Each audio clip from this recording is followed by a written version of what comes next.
আসসালামু আলাইকুম। Hello everyone, welcome to my channel. বৈশাখে ৩ ধরনের ভর্তা না হলেই চলে না। সেই ৩ ধরনের ভর্তা কী কী চলুন দেখে নেই। প্রথমেই তৈরি করে দেখাচ্ছি আলু ভর্তা। আমি এখানে ৩টে আলু ভালোভাবে সেদ্ধ করে নিয়েছি। এটা এভাবে একটু হাতের সাহায্যেই স্ম্যাশ করে নিচ্ছি। আপনারা ইচ্ছা করলে এখানে চামচ বা যে কোনো প্রকারের স্ম্যাশার দিয়ে স্ম্যাশ করতে পারেন। এবার সামান্য লবণ মিশিয়ে নিয়েছি। সেই সাথে আমি একটি প্যানে 2 টেবিল চামচ পরিমাণ রান্নার তেল, সেই সাথে মাঝারি সাইজের একটি পেঁয়াজ কুচি করে দিয়ে দিয়েছি। সাথে আমি লবণ দিয়ে দিচ্ছি। এবার আমি এটাকে নেড়ে চেড়ে নিচ্ছি। এটা আমি একেবারে বেরেস্তা করব না, তবে লাল লাল করব। এই সাথে আমি এখানে কাঁচামরিচ কুচি দিয়ে দিচ্ছি।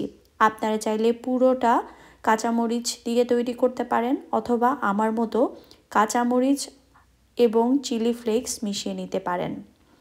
আমি এভাবে কিছুক্ষণ নেড়েচেড়ে নেওয়ার পর এখন এখানে চিলি ফ্লেক্স দিয়ে দিচ্ছি। মরিচ এবং পেঁয়াজ পরিমাণ আপনারা আপনাদের পছন্দ অনুযায়ী বাড়িয়ে অথবা কমিয়ে নিতে পারবেন। এই পর্যায়ে আমি আবার ভালোভাবে এটা নেড়ে নিচ্ছি লালচে হওয়া পর্যন্ত। আপনারা চাইলে এইটা পুরাটাই সরিষার তেলে করতে পারেন, তবে আমি এবার এখানে 1 টেবিল চামচের মতো সরিষার তেল দিয়ে দিয়েছি। এবার আমি কিছুক্ষণ নাড়াচাড়া করে নিয়ে এটা যখন এরকম লাল লাল হয়ে আসবে কিছুটা, তখন এখানে ধনেপাতা কুচি দিয়ে দিচ্ছি। এটাও একটু নেড়ে এখন আমি আলুটা এখানে দিয়ে দিচ্ছি। খুব ভালোভাবে সমস্ত উপকরণ আমি মিশিয়ে নিচ্ছি। এ পর্যায়ে কিন্তু চুলার আঁচ অবশ্যই কমিয়ে রাখবেন, না হলে পেঁয়াজ খুব বেশি পুড়ে যাবে। কিছুক্ষণ নেড়ে চেড়ে নিয়ে আমি এটাকে চুলা থেকে নামিয়ে নিচ্ছি। যখন একটু সহনীয় পর্যায়ের হয়ে যাবে, তখন আমি এখানে আরও সরিষার তেল দিয়ে দিচ্ছি, অর্থাৎ কাঁচা যেটা সরিষার তেল। ধনেপাতা কুচি দিয়ে দিচ্ছি, তবে যদি দীর্ঘ সময় সংরক্ষণ করতে চান তাহলে এই ধনেপাতা কুচিটা না দিলেও হবে। চলে যাচ্ছি পরবর্তী রেসিপিতে। আমি ফ্রাইং প্যানে 1 চা চামচ পরিমাণ তেল দিয়ে সেখানে 4টি মাঝারি সাইজের টমেটো মাঝখান দিয়ে কেটে এগুলো দিয়ে দিয়েছি। এবার এই সাথে আমি এখানে 4 কোয়া রসুন দিয়ে দিচ্ছি। রসুনের পরিমাণ খুব বেশি এখানে দেওয়ার প্রয়োজন নেই। 4 কোয়া রসুনের সাথে আমি একটি কাঁচামরিচও এখানে দিয়ে দিয়েছি। সব কিছু দেওয়া হয়ে গেলে আমি এটা ঢেকে দিচ্ছি। এটা আমি কিছু সময় অপেক্ষা করব। মিডিয়াম টু লো আঁচে আমি এগুলোকে ভেজে নেব। দেখুন এখান থেকে কিন্তু এ পর্যায়েই পানি বের হবে। তবে এখন আমি অপর পাশ উল্টে দিচ্ছি সবগুলো টমেটো। এটা আমি এভাবে উল্টে দিয়ে আবার আমি ঢেকে দেব যেন ভালোভাবে সেদ্ধ হয়, তবে লক্ষ্য রাখবেন অতিরিক্ত যেন পুড়ে না যায়।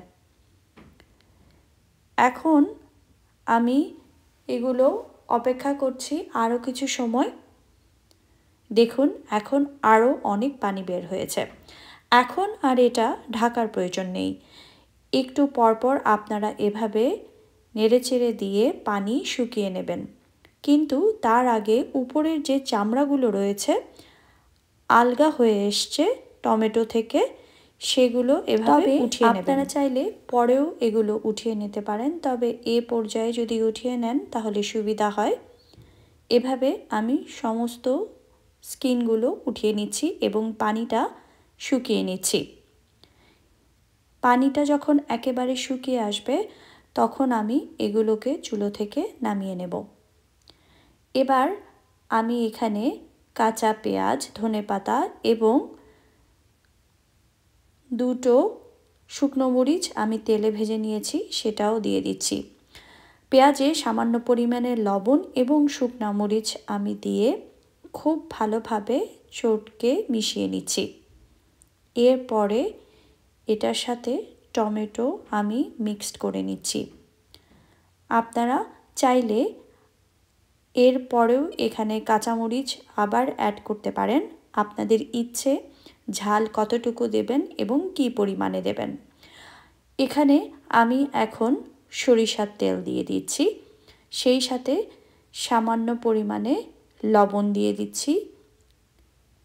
এবার খুব ভালোভাবে মিশিয়ে নিয়েছি।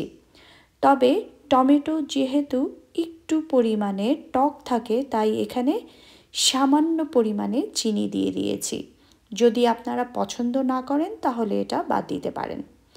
এবার খুব ভালোভাবে মেশানো হয়ে গিয়েছে। আপনি চাইলে এখানে এরকম কিছু কাঁচামরিচ কুচি দিয়ে দিতে পারেন। তৈরি হয়ে গেল সুস্বাদু টমেটো ভর্তা। এবার আমি সবশেষে দেখাচ্ছি আরেকটি জনপ্রিয় ভর্তা, সেটা হলো বেগুন ভর্তা।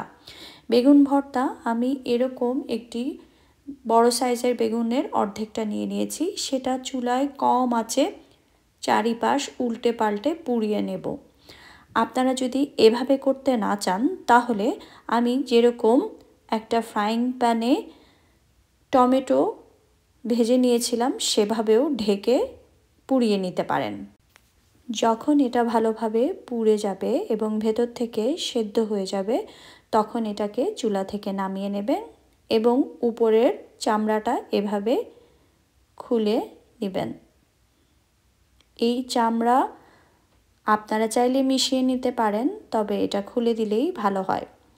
এখন আমি এখানে আগের মতোই লবণ দিয়ে পেঁয়াজ, কাঁচামরিচ এবং ধনেপাতা মিশিয়ে নিচ্ছি। আপনারা চাইলে এখানে কিছু পেঁয়াজ এবং কাঁচামরিচ, শুকনা মরিচ তেলের মধ্যে টেলে নিয়ে তারপরেও এখানে মেশাতে পারেন। তবে এই কাঁচা পেঁয়াজ, কাঁচামরিচ সাথে ধনেপাতা এবং সরিষার তেল, এটার স্বাদই অন্যরকম। এই সবগুলো ভর্তাই আমাদের সবার খুবই পছন্দের। আমি এখানে আরেকটি শুকনো মরিচ, যেটা তেলের ভেতর টেলে নেওয়া, সেটা এরকম ভেঙে দিয়ে দিচ্ছি। আপনার ইচ্ছা অনুযায়ী আপনারা মরিচ বাড়িয়ে অথবা কমিয়ে নেবেন। যদি রেসিপিগুলো ভালো লাগে আমার রেসিপিগুলোতে একটি লাইক দিতে ভুলবেন না এবং আপনাদের ফ্রেন্ডস অ্যান্ড ফ্যামিলির সাথে শেয়ার করবেন। ধন্যবাদ সবাইকে। আল্লাহ হাফেজ। Thank you.